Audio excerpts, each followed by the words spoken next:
Assalamualaikum warahmatullahi wabarakatuh. Perkenalkan, saya Cynthia Fiska, mahasiswi Universitas PGRI Palembang, Fakultas Keguruan dan Ilmu Pendidikan, Program Studi Pendidikan Guru Sekolah Dasar semester 6. Sebelumnya, tujuan video ini yaitu untuk memenuhi tugas yang diberikan oleh Ibu Kiki Aryaningrum MPD selaku dosen pengampu mata kuliah pengembangan pembelajaran PKN di sekolah dasar. Baiklah, di sini saya akan memaparkan hasil analisis saya terhadap strategi pembelajaran yang tepat untuk digunakan dalam proses pembelajaran PKN di sekolah dasar.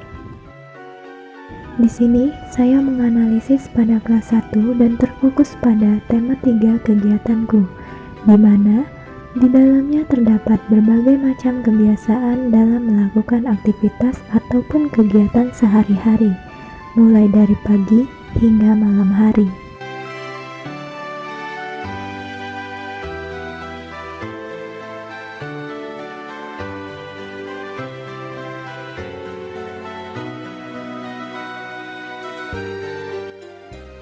Materi yang terdapat di dalam tema ini ialah mengenai sikap serta aturan yang berlaku dalam kehidupan sehari-hari sesuai dengan simbol sila Pancasila sebagai dasar negara dan pedoman hidup dalam bermasyarakat. Untuk kompetensi dasar pada mata pelajaran PKN dalam tema 3 kelas 1 ini terdiri dari 8 kompetensi dasar. Selanjutnya, adapun beberapa sikap serta aturan dalam kehidupan berdasarkan sila Pancasila diantaranya ialah: yang pertama, percaya dan takwa kepada Tuhan Yang Maha Esa berdasarkan agama yang dianut, dengan menjalankan perintah agama, serta saling menghormati antar umat beragama. Yang kedua, tidak membeda-bedakan manusia berdasarkan suku, agama, warna kulit, maupun tingkat ekonomi dan pendidikan. Membela kebenaran dan keadilan, menyadari bahwa setiap manusia memiliki hak dan kewajiban, serta tidak diskriminatif. Yang ketiga, mencintai tanah air, menjaga nama baik bangsa dan negara, ikut serta dalam ketertiban serta menjunjung tinggi persatuan dan mengutamakan kepentingan bangsa. Yang keempat, mengedepankan musyawarah, tidak memaksakan kehendak, mengutamakan kepentingan masyarakat, bangsa dan negara, serta ikut terlibat dalam pemilihan umum. Dan yang terakhir, berusaha menolong orang lain sesuai dengan kemampuan, tidak mengintimidasi, menjunjung tinggi nilai kekeluargaan, serta menghormati hak dan kewajiban orang lain.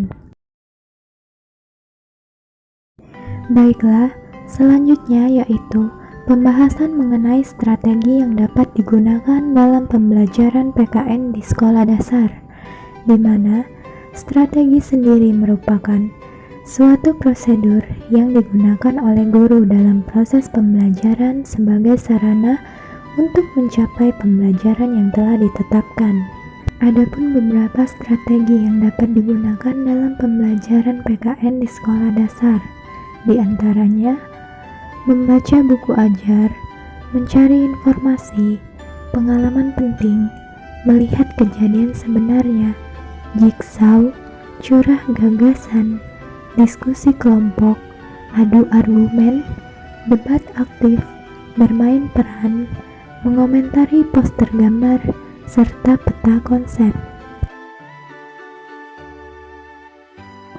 Untuk strategi yang akan saya gunakan pada tema 3 kegiatanku, saya menggunakan strategi critical incident atau biasa dikenal dengan pengalaman penting, di mana critical incident merupakan suatu strategi yang digunakan oleh guru dengan maksud mengajak siswa untuk mengingat pengalaman yang pernah dijumpai atau dialami sendiri, kemudian dikaitkan dengan materi bahasan.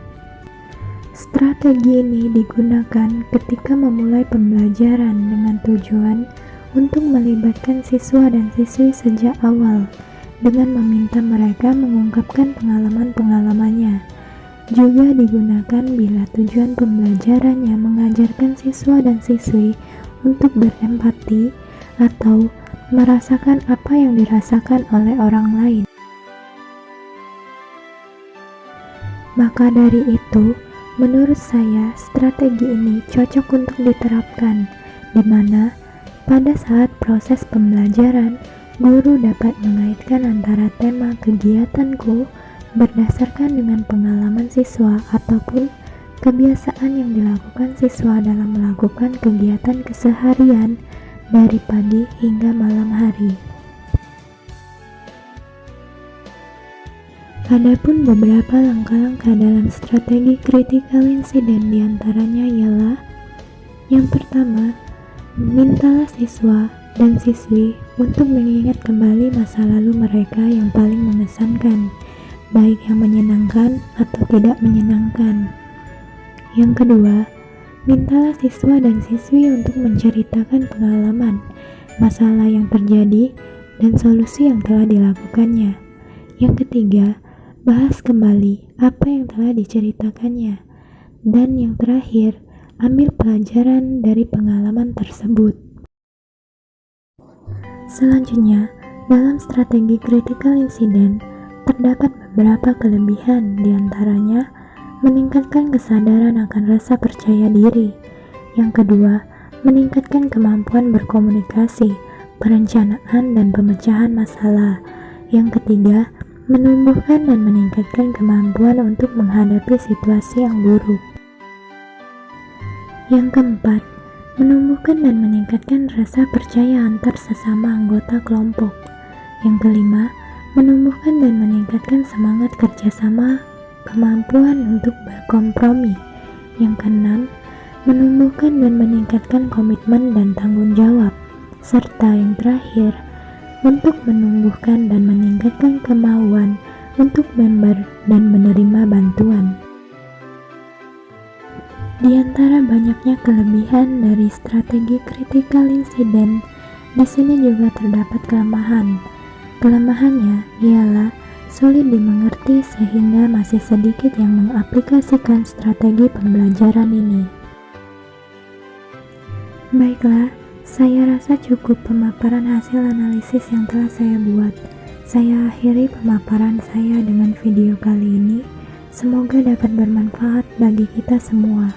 Mohon maaf apabila ada kesalahan selama saya memaparkan hasil analisis ini.